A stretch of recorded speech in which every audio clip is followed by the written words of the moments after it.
arts professor at Coastal Carolina University. I'm also the gallerist for the university, so that means I interact with a lot of prominent national artists on a regular basis. And so as a practicing artist myself, as a maker, it's been one of the benefits of the job to see how people propose and keep inventories. And so I have some opinions about that. But I've been a maker primarily in textiles, most recently, probably the last 10 years, but my background's in painting and drawing. I think I just most recently came back from Boulder, Colorado with a show, and Canada, Ottawa, Canada before that. So I make work, I move work around a lot, and of course that necessitates us keeping track of where things are. And I have some things that William and I can stress the importance of, I think, for sure. Great. Well, I think that you'll bring a real interesting perspective to our discussion on how and why to keep an inventory. And I'm going to just back up real quickly because apparently I wasn't recording the first part of this session. So I apologize. I'm just going to introduce myself again. I'm Rebecca Zadibble. Rebecca's the artist on most social media platforms. And I'm happy to welcome you to this Friday freebie edition where we're going to be discussing how and why to keep an inventory. I think it's a really relevant topic for artists at every stage of their development. And with me was just introducing himself, Jim Arendt, who is, are you a professor at the college? Yes, don't tell anyone. Okay. But I do have teaching responsibilities as well as administrative responsibilities, and they let me make artwork from time to time, which is really fun. All right. All right. Well, that's great. And my other guest today is William Miller. Can you introduce yourself to the group, please? Sure. I'm William Miller. I've been a full-time artist since 2012. Before that, I worked for Fortune 500 companies, mainly in their marketing and online departments. I moved to Myrtle Beach in 2014 and started my gallery in 2015, where I hold group shows, and I also serves as my studio for making my own art. Great. Well, I'm so glad to have you both here. For those of you who don't know who I am an artist, and I have a gallery here in Myrtle Beach as well at 9713 North Kings Highway. And I host classes and workshops and overseas trips and paint. All of that to allow me to paint and just explore my own development as an artist. I do not have credentials like these other two guys. I am just sort of a grandma Moses. I came to it late and have just fallen in love with painting and all things art. So I come at this from the standpoint of somebody who's been actively painting and pursuing becoming a professional artist for the last 15 years. So we're bringing kind of a variety of perspectives to this party, and I hope that that will make the discussion even richer as a result. Let's just talk first of all. You know, there may be people out there who are painting and, you know, taking pictures of their paintings, but not necessarily keeping real records of any sort. What would be your answer to the question, why should all artists be keeping an inventory? William, you want to start out with that? Sure. I think one of the things I learned early on is two-faced. One is that as a professional artist, you really want to understand the provenance of your artwork. Who owns it? Where has it been shown? And so the only way to really keep track of that is to start keeping track of it. And when I started, it was on a pad of paper, and which I'm sure I've lost many pads of paper since. I was looking at a Facebook post that came up from 10 years ago when I was holding my 50th birthday party, and I had I had 50 pieces of art up on the wall, and I was looking at them and I was like, Yeah, I don't know who owns that one anymore. I don't know where that one went. So you kind of lose touch with your own art if you don't keep track. And now I'm using a much more professional platform called Artwork Archive, and it's amazing now how helpful it's been in furthering my art career. So that's great for you. It's interesting to hear that your method has evolved over time. Mine has as well. Jim, can you speak to the idea of why you think artists should be keeping track of their work with an inventory?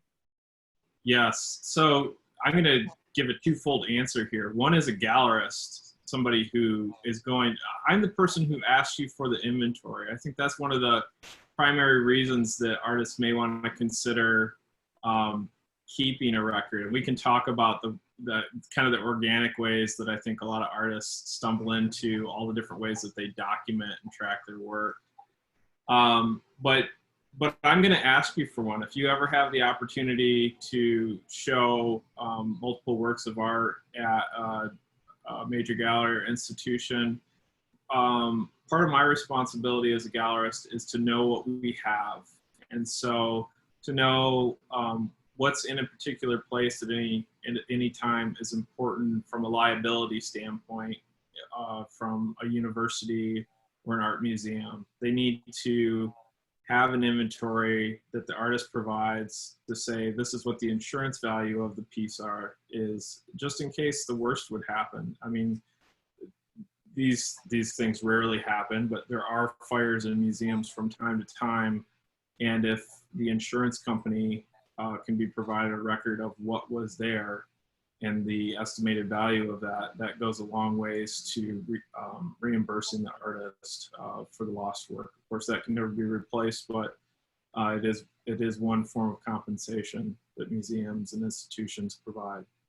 But like William said, as a practicing artist myself, it's like having too many children. Where are the children is an important question to ask yourself as a maker. And as a young artist, I swore up and down that I would never need to do that. That was something that fuddy-duddies and accountants did, was to have spreadsheets and inventories. But it becomes an important practice just to help you understand how much you make, when you make it, where those pieces happen to exist, and all the other types of information. I think it'd be interesting to hear William talk more about the software that he's using. I think a little bit later on, I'll share my screen and I can show people a couple different organizational strategies that I use. I'm certainly more or less fair in my approach to how I have organically developed over the years, and I have how that's happened right in my hard drive. So I think I can share that with everybody to see. That would be great. I think that will be really interesting to see. I think I would answer the question very similarly to what you did just now, Jim, that, you know, you think at first that there's no way that you'll forget that painting, or that you'll produce enough that you will somehow forget a piece or where it's gone. But you know, if you are at this for a while, it is like having too many children, and having had 4 kids and experienced overwhelm of that sort, like where is the baby, and you know, that sort of thing. It's a real thing when you end up with hundreds and hundreds of paintings, and that can quickly happen if you're at this for any number of years. For me, I think it's a really nice way anymore. My inventory has become a really nice way when somebody approaches me and says, I really could use a painting that has an ocean theme to it, to be able to go into my inventory and send them images that from my collection that that fit the bill, you know, of what they're looking for, or that typify something that might be a possible way that we could play a commission, or any number of ways. It's just really nice to have everything in one place and available, so that I can meet my future prospective clients in that way, and in a professional way.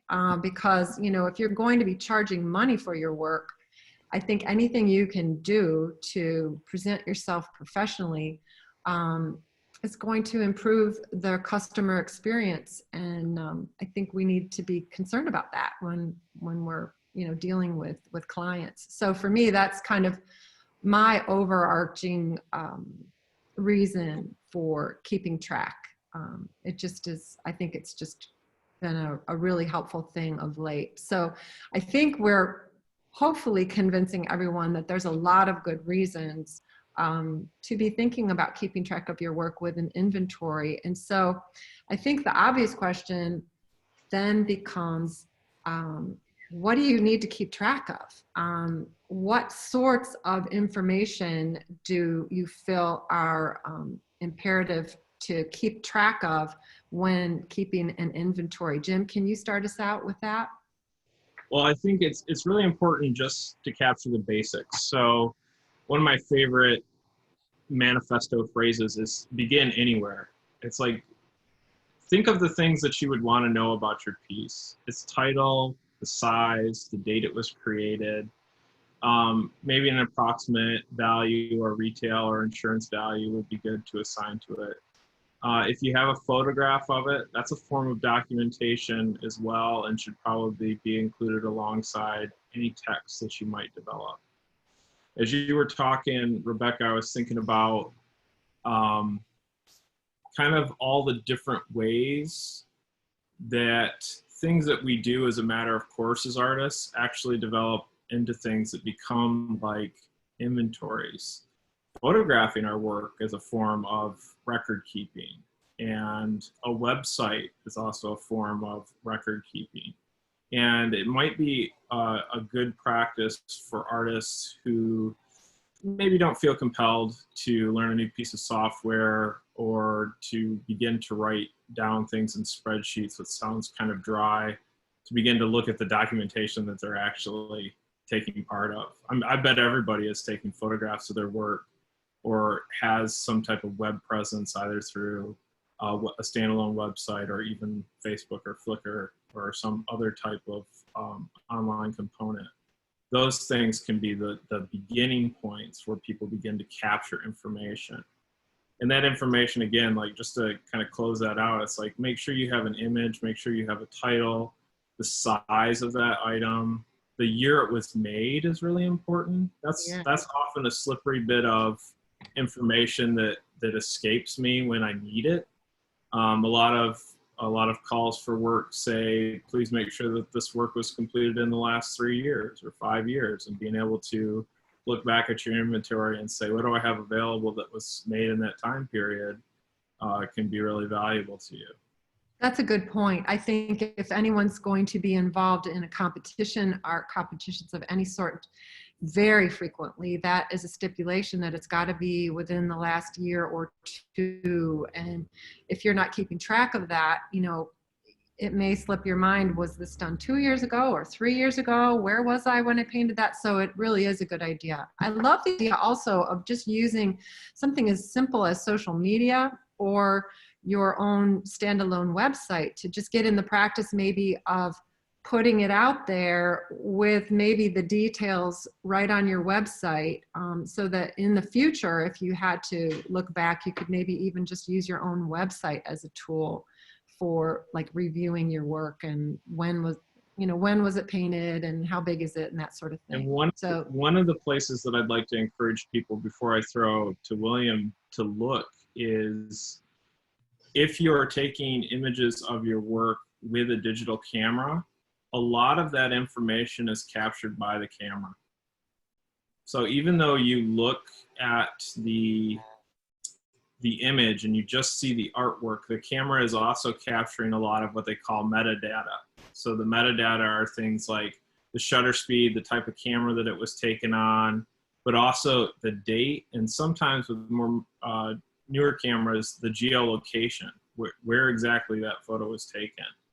And that can be information that you can use to easily build an inventory from, especially if you're kind of a neglectful artist who only does it when necessary, right? So yeah, that's a great way to find that information. What was this and when did it happen? If you snap a photo of it right away, a lot of that information is accessible to you.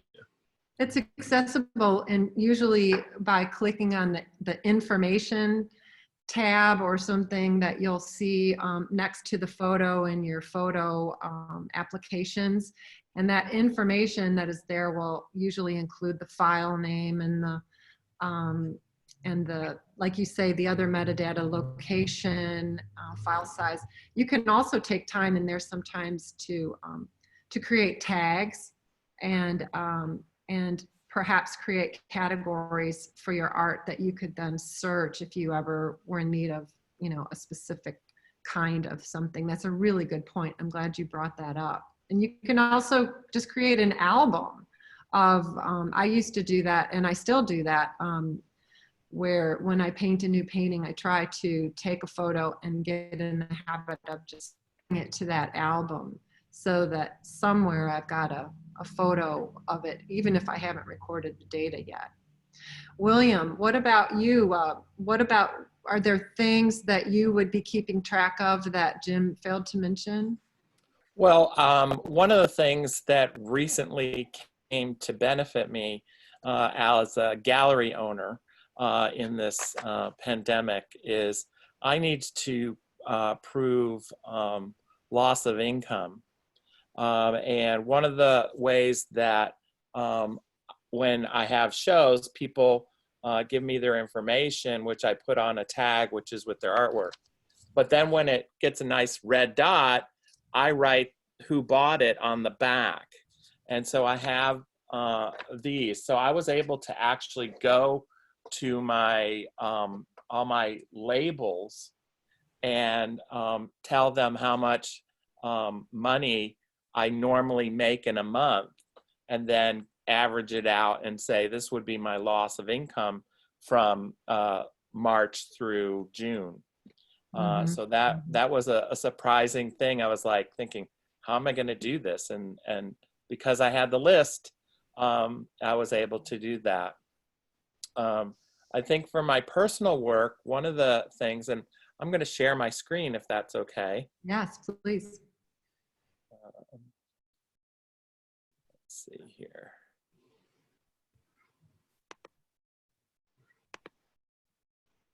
Okay.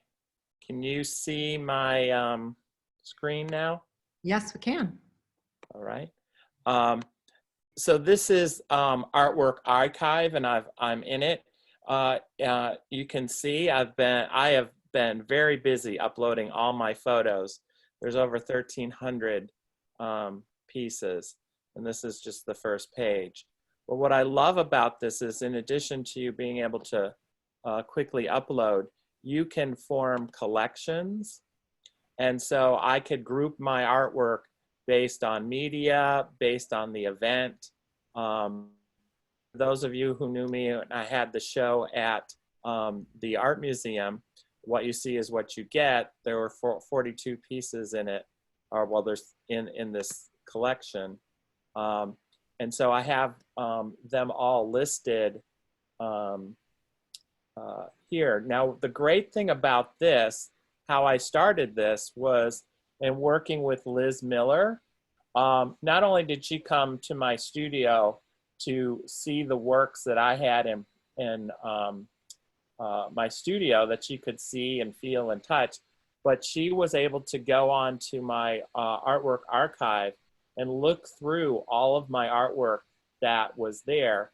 And so, like, one of the pieces, this piece here, Leap of Faith, which was sold and was in Art Fields previously, we were able to contact the owner and see if he would let it be in the show. So, you know, as you can see, it has all the information, when it was created, what it's created on, the size. When you click on it, it will give you even more information of who it was sold to. I write down what location, so in case it's another gallery or a museum show or whatever, the price, when it was sold, where it was located. So, you know, until it was gone, it was at my studio. It was shown in this exhibition. I need to add the one for exhibition about it being in Art Fields. But you have tons of information, as well as if you plan on doing prints of a particular original art, you can add in that you had a number of reproductions and original additions that you can do. If you have additional photos, you can add them in here as well. You can say, here's the note I have about it being in art fields. They also give you information, which I thought was interesting, and this must be for curators and gallerists, is like, is the work signed? And if so, sometimes you can say, where is it signed? Is it signed on the back? Is it signed? I signed some of my works on the side panel, so you can get that. One of the other things that I found to grow and love about this is that you have private rooms. So you can set up groups of artwork, and you can write about what it's about, and then you can send this to people who request it, gallerists, curators, and they're able to see all the works that are available. As well as I've done this for collectors who just want to say, hey, what do you have available? And you know, they tell me kind of what they like. So here is a note to some collectors that recently bought. We talked about size, we talked about commission, and I put in about 12 pieces that I had readily available to sell. So I think this is William, this is a paid subscription, correct? yes, it's about $10 a month. Yes, I use Artwork Archive too, and I've had I've loved that private room function to customize, you know, what my inventory that's up over 1,000 paintings to a sort of a condensed group that might fit whatever it is that they're looking for. So yeah, I think Artwork Archive can be used in a lot of different ways, and it's not too expensive. You can also keep track of your collectors there. You can put in the collector information and, you know, kind of keep track of who's purchased it and what their contact information is. It's great, yeah. Did you always use Artwork Archive? What did you do before Artwork Archive? Before I used Excel and pieces of paper. And as a not very good, I like having it digitally because now I know where to find it. Whereas before it would end up in a pile, in a box, or in a sketchbook, and I would lose it. And it's very funny now if I'm doing some organization or other work that all of a sudden it pops up. Yeah, yeah, there it is. Oh, there's that stack. And then I go right to Artwork Archive and add it in. Yeah, there you go. I'm going to share a little bit of some of the rudimentary things that that I've done that are, you know, were a little bit more low tech and didn't require any sort of subscription. I had a oh, and this is all reversed. I'm not as sophisticated in sharing my screen, but I had a sheet of paper like this. It's not reversed for us. Oh, isn't it? Okay, good. I had a sheet of paper that included the title. I gave it an inventory number. I kept track of what medium I had used, what substrate, what did I paint on, the date it was completed, whether or not it was framed, describing the frame, the size, framed and unframed, if I had made any giclées of it, the price, if it was in any shows, if it won any prizes when entered there, the owner name, the location of the piece, if there was an inspiration or a story attached to it. And then I had these little tags that I would just circle. And instead of every time I painted a painting, stopping and entering all this information into my photos, I would just make a pile of these, and then these would become the tags that I would attach to the photos in my photo album. So in addition to that, a lot of times what I would do is I had a spiral notebook like this and with little plastic sleeves, and I would create CDs for some of the high-res scans or just the best photos I felt for that painting, so that if I needed to make a giclée or send it off to a show, I knew where I had a really good photo of it, and I could just keep track of it that way. This became very cumbersome, though, when you get hundreds and hundreds of paintings. You need a lot of space if you have a system like this. And so that's why I ended up going to Artwork Archive. I did have a little moment there where I used a Google program that's similar to PowerPoint. It's called Google Slides. And I would plug, and I still am using it as kind of a backup to Artwork Archive in case something fails there. But Google Slides also allows you to just upload a photo and then keep track of all your information as part of that slide. So that could be another no cost, relatively low tech thing. Artwork Archive is available to the public. I think, you know, anybody can join. There's also another system out there called Fine Art America. One of the shortcomings for Artwork Archive is that they don't have a print service affiliated with it. It's not like you can say to Artwork Archive, oh, somebody likes this painting, but they don't want the original. I'd like to generate a, you know, have you generate a giclée. Artwork Archive won't do that, but Fine Art America does that.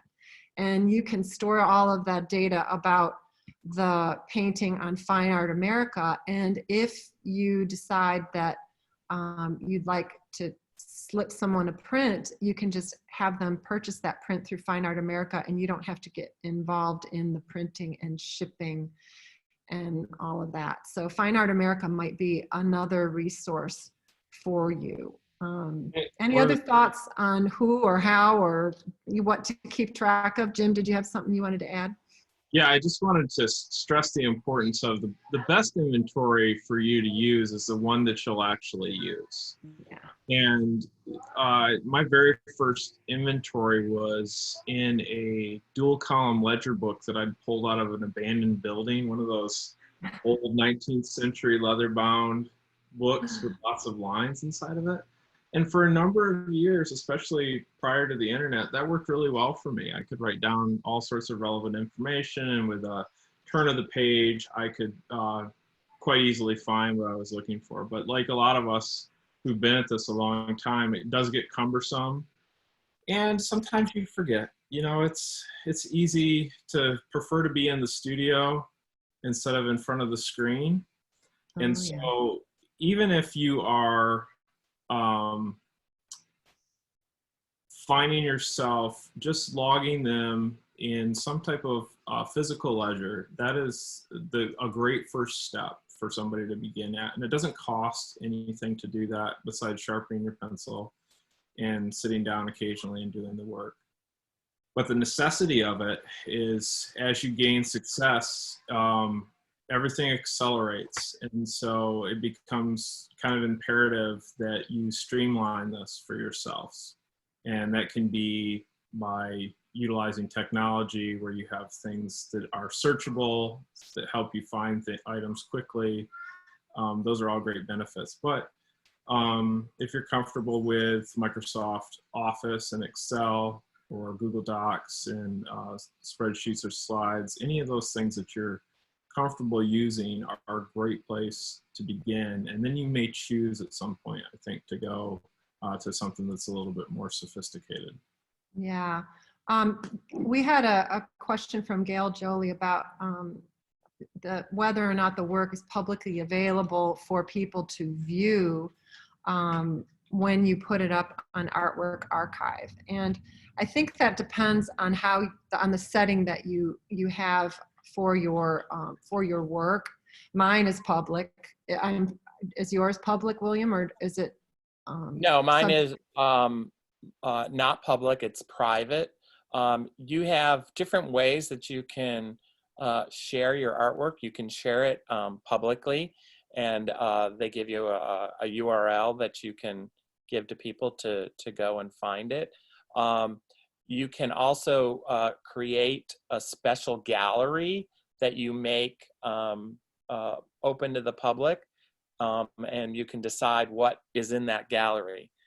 That's why I really like the private rooms, because I get to decide out of all of my artwork what people are seeing. And, you know, we all have artwork that, you know, we are less than proud of, and but I think it's important to chronicle that. And so I think putting that out and making the choice of who gets to see what, you know, there might be, as a multidisciplinary artist, you know, there might be somebody who's only interested in watercolors. And if I show them everything, my digital art, they're going to be like, you know, that's too much. But I could go in and show them just my watercolors. So I think, you know, yes, you have the ability of who sees your art and what they see. Yeah, it's in your control to decide that. Do we have any other questions out there? Please feel free to unmute yourself and ask. It was noted by Anne Merrill that in Lightroom, you can enter extra info into the metadata and tag every photo. I think that's never a bad idea to have a little bit of organization. Does anyone else have any other questions that they'd like us to address here today? I just want, this is Ann McMahon. I just want to say hi. it's important if you put something on a site, and Fine Art America that does this already, to watermark your painting. So nobody can just take a picture of it and make a print, because if it has a big enough watermark on it, it's not going to be usable by them. So I think that's really important, even if you post them on your website or on Facebook, to have them watermarked, and you can make your own watermark. Yeah, that is an issue. That definitely is an issue. There are people out there co-opting, you know, taking screenshots and that sort of thing. And a watermark is a nice way to go. Do you guys always have a watermark on your work when you put it out there publicly? I actually never watermark my work. I put it out there. I figure if somebody, if I get famous enough and sell my artwork for enough that somebody wants to steal my copyright and do that, then I'll be able to afford lawyers and go after them. So for right now, it's not something that I do. Yeah, for me, it's not a super hard concern for me. My work's difficult to reproduce, and so I don't worry about it too much. I have seen some sketchy things go on that I don't think it's a bad idea if you choose to watermark your work.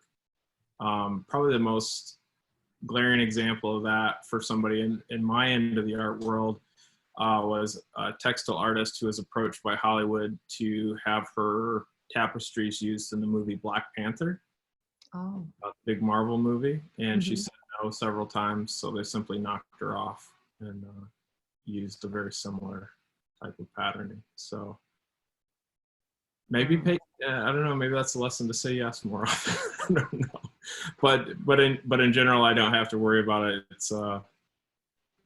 It's not something that I think I'm gonna worry that people will attempt to do, and if they do, my hat's off to them. Takes me enough time. I know. I have trouble sometimes remembering to sign my work, let alone like going through all this rigmarole. I feel like it's there's so much to think about when being an artist that doesn't involve the making. It's all this other business, which is why I thought it would be helpful to offer this series, because there's so much that I learned along the way, having had very few day-to-day mentors in my life. I learned so much the hard way that I hope that this will be a public service of sorts to others of you who are out there and maybe beginning, and maybe you don't have a regular mentor in your world either. So hopefully we can save you some stumbling around and maybe help you just get some food for thought about how you might be keeping a record of your work.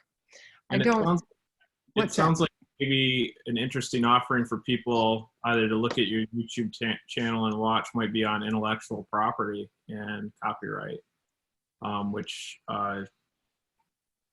is a polemic issue in our society, but a little bit outside of the scope of what we're talking about today, but really interesting. A lot of great things in our society enjoy no copyright protection whatsoever. Artistic works do. However, fashion doesn't. And so fashion seems to be doing okay monetarily without copyright laws, but you can imagine the challenges of having to license things like collars and cuffs for individual items that keep copyright out of that field. Automotive design, cooking recipes, none of those things enjoy copyright protection, and yet they thrive. And so I think that's a lesson that maybe we would all be better educated about, probably. I have a think question. that would be a great one to talk more about, Jim, and that might be food for a discussion in and of itself. And if you're open to that, I would love to think about doing something like that on another Friday. Would you be willing? Oh yeah, of course. Great. Was there another question out there? Please feel free. Yes, I had a question. How do you do watermarks? How do you make a watermark? Great question. I think that, well, William, why don't you talk about doing it in Photoshop? I know you're very proficient in Photoshop. Well, yeah, I mean, you need a photo editing software. Basically, you create a layer with your signature and copyright, and depending upon how big you want to make that, you overlay that on the photo, and then you change the opacity of that layer, and then you embed it and save the photo that way, so that, you know, when you see it, there'll be this slightly discolored grayish area. Does that help? If you don't have Photoshop, what do you do? Buy Photoshop. Well, there are other alternatives, and I have used an application called Art Studio. There's Art Studio and Art Studio Pro. There's a lot of like simple applications, but I think what William is talking about is essentially going to be the case in most of the applications, where you just add a little layer and then sandwich the two together and save the two as one file. The other thing is, I know that there was an app that we talked about last week, SquareFit. And I think SquareFit can allow you to superimpose text over your photo and then change the opacity as well. So I'm gonna suggest William would be better at this because he's done it before, but I'll be funnier because I've never done this before. I'm gonna share my screen, and I've opened up an image in Photoshop, and let me know if you guys can see that. Can everybody see that? Mm-hmm. Yep. Okay, so this is just an image that I had sent to somebody a week ago. And if we wanted to do something like put a watermark on it, and there are many programs besides Photoshop that you could do something like this in. There's probably some even free online tools available to edit an image this way. But what I'm looking at is creating another layer, similar to looking through wax paper to a layer underneath, or what they used to call onion skinning. I've got a layer on top of this that in Photoshop I could do something like add text to and say, do not copy, the art gods will punch you. And I could repeat that several times. Now this really is not what people want to see in their watermark, is a big overlay. But what's nice about a layer is you can also adjust the opacity. If you see the little spinning pizza of death over here, I am circling the opacity function. As soon as my computer catches up with me, I can actually change the opacity of that to be more transparent, so that let's make it 25% just arbitrarily. And you can see how that original text fades away and allows, although not frameable, allows you to enjoy the image at the same time. And with that, I'll just stop sharing and we can throw back to Rebecca and William. That's great. That was helpful. But I think the process is pretty similar in most applications. And my assistant Becca just mentioned that there's an app out there called Canva, Canva.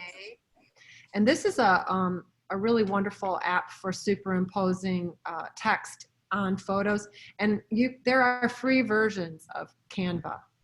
You don't have to have, you don't have to pay for a Photoshop application or subscription in order to use that. So that might be another way, and that you could think about easily navigating, putting a semi-transparent, semi-opaque kind of watermark over your work, if that's something that you'd be interested in doing. And Rebecca, it's yeah. Ann McMath again. There's an app called Procreate for iPad, and you can also use that to do a watermark.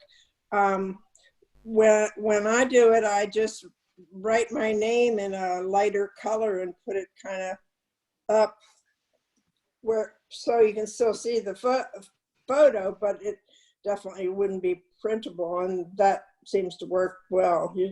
You just don't know who's wanting to copy your stuff, but Procreate is free too, so you can just get that app.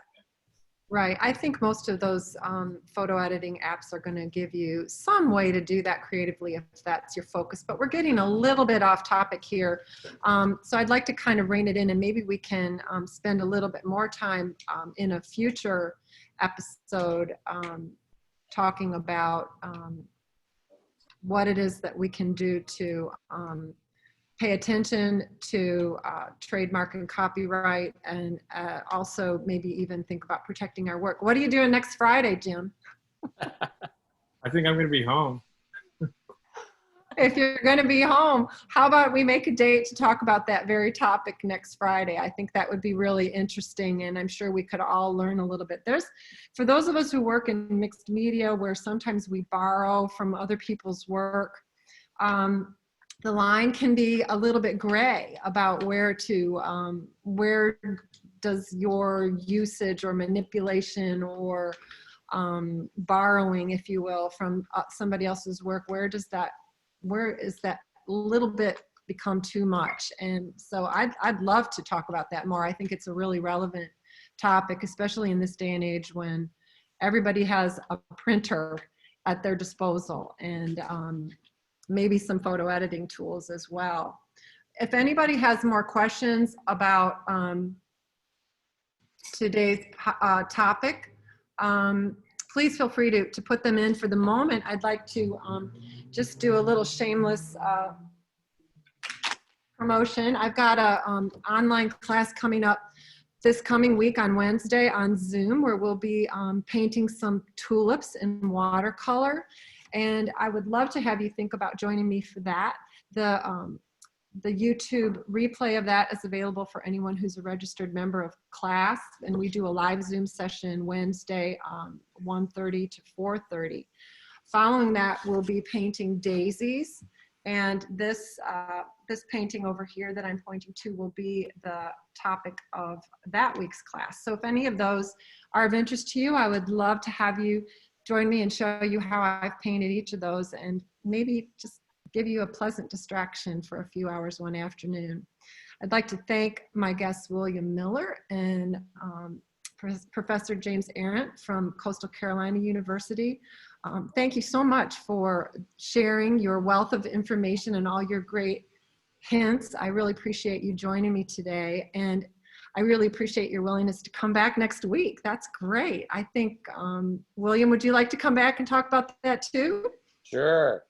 Okay, well, we'll talk more about copyright issues and how we can stay within the bounds of those and maybe even protect our own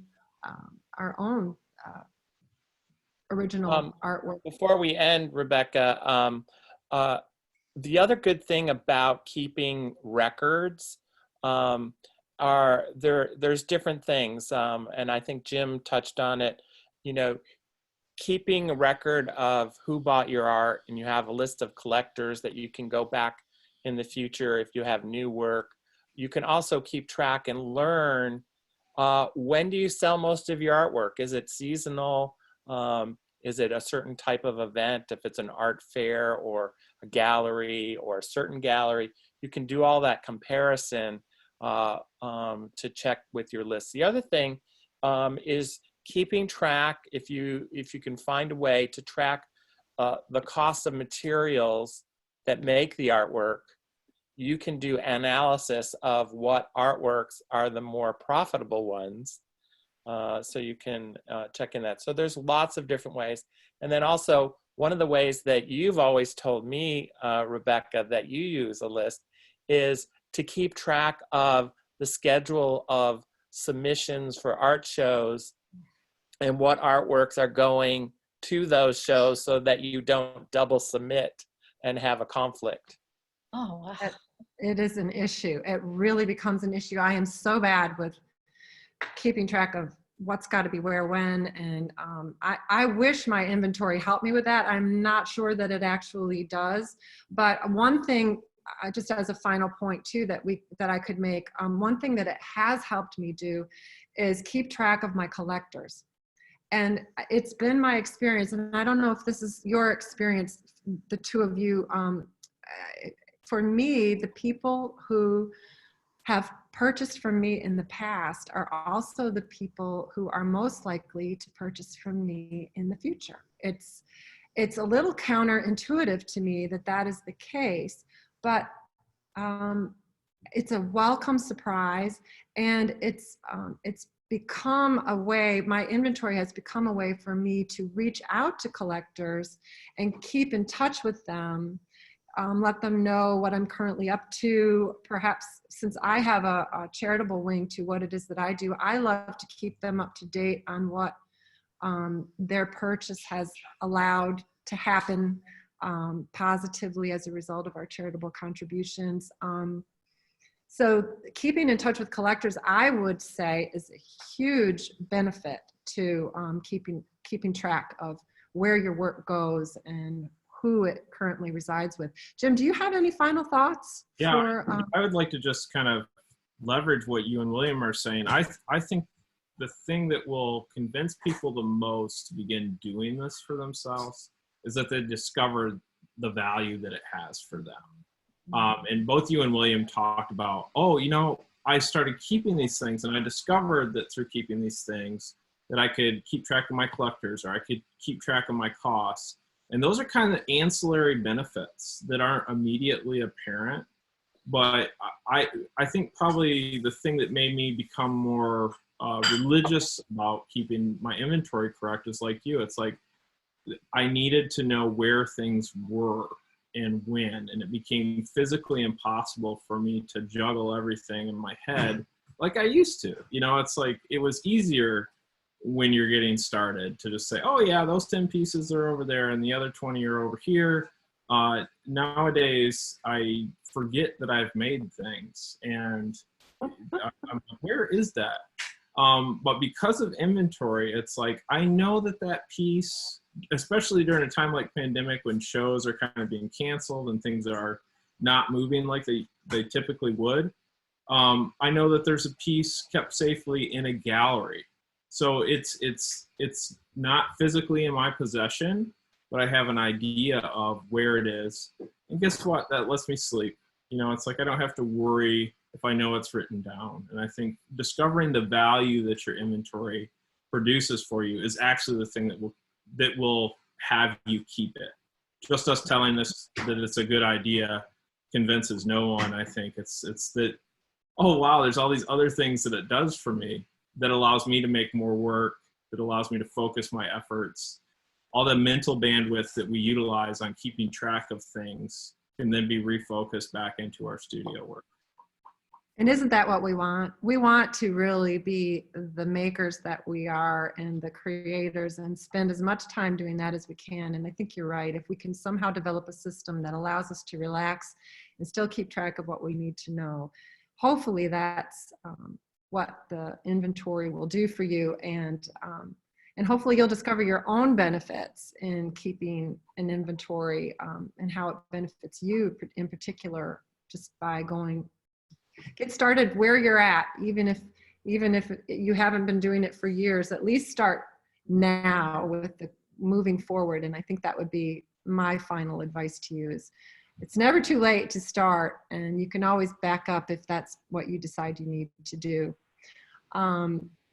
With that, I guess we'll just sign off and say thank you all very much. If you'd like to sign up for next week, I think we'll make our topic that of copyright and protecting your work and knowing when and where you might be violating someone else's work. All of that is, I think, good for us to know as artists and very relevant in today's world. So thank you very much. Please look for this replay on YouTube, on my channel, Rebecca Z Artist on YouTube.